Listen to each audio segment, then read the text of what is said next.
Hello, আসসালামু আলাইকুম। কেমন আছেন আপনারা সবাই? তো এই হচ্ছে একটা লাইট যেটা আমার বন্ধু আমাকে ঠিক করতে দিয়েছে। তো আমি বাসায় বসে অনেকগুলোই কাজ করি, বসে বসে ইলেকট্রিকের কাজগুলো করি। তো এই ব্যাটারিগুলো আমি ভিতর থেকে খুলে নিই, যেগুলো একদমই ডেড হয়ে গেছে। তো এর বদলে আমি চিন্তা করলাম যে মোবাইলের ব্যাটারিগুলো ইউজ করি। মোবাইলের ব্যাটারি হিসেবে আমি বাটন যে সেটগুলো আছে সেগুলোর থেকে যে ব্যাটারিগুলো ইউজ হয় সেগুলোই আমি নিয়েছি। তবে এগুলো একটু পুরাতন, প্লাস এগুলো একটু ফুলে ফুলে গেছে। তো তবুও চিন্তা করলাম যে ব্যাটারিটা দিয়ে কাজ হবে, যেহেতু ভোল্টেজটা ঠিকঠাক ছিল। তো আমি এটা যেহেতু চার্জ কম ছিল আমি চার্জে দিয়েছি। এই লাইটগুলো যেগুলো ঠিক করতে দিয়েছে সেগুলো হচ্ছে আপনার যদি অন থাকা অবস্থায় যদি চার্জে থাকে তাহলে কিন্তু এগুলো জ্বলবে না। যদি ধরেন আপনার কারেন্ট চলে গেলে এগুলো যদি আমি লাইনটা খুলে নিই তাহলে দেখবেন যে অটোমেটিক লাইটটা জ্বলে যায়।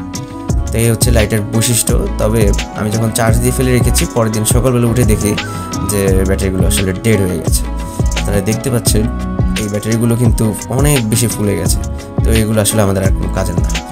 তো এখন ব্যাটারির কানেকশনগুলো আমরা খুলে নিচ্ছি। এর বদলে অন্য যে লিথিয়াম ব্যাটারি আছে আমার কাছে দুটো, সেগুলো হচ্ছে আবার ডিসি লাইটের।